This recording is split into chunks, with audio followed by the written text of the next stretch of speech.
quand tu veux suivre Jésus, Jésus va t'emmener toujours dans sa famille. Il va t'emmener dans la communion fraternelle. Il n'y a personne qui, dès que le culte est fini, prend son sac, rentre à la maison. Et c'est la raison pour laquelle ça fait des années que tu ne changes pas. Tu as toujours les mêmes blessures émotionnelles, les mêmes critiques, la même susceptibilité. Ne me parlez pas comme ça fait 10 ans que tu dis ça.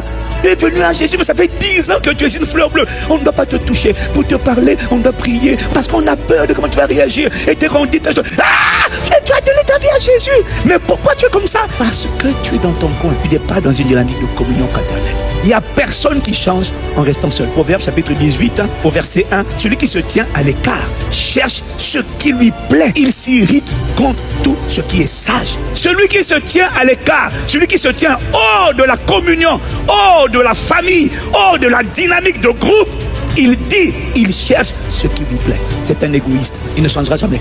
Il va te dire je crois, mais il ne change pas.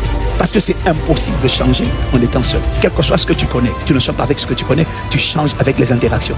Tu changes avec la communion. Parce que la Bible dit que le fer aiguise le fer. De la même manière, l'homme s'aiguise au contact de son prochain.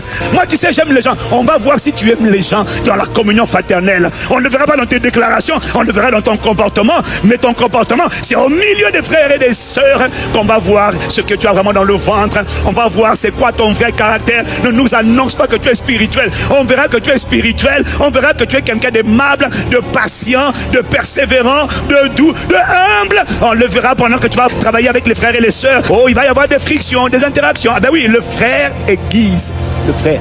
Ça tranche. Quand ça passe là, c'est là qu'on va voir ce que tu as à l'intérieur. Ne te tiens plus à l'écart.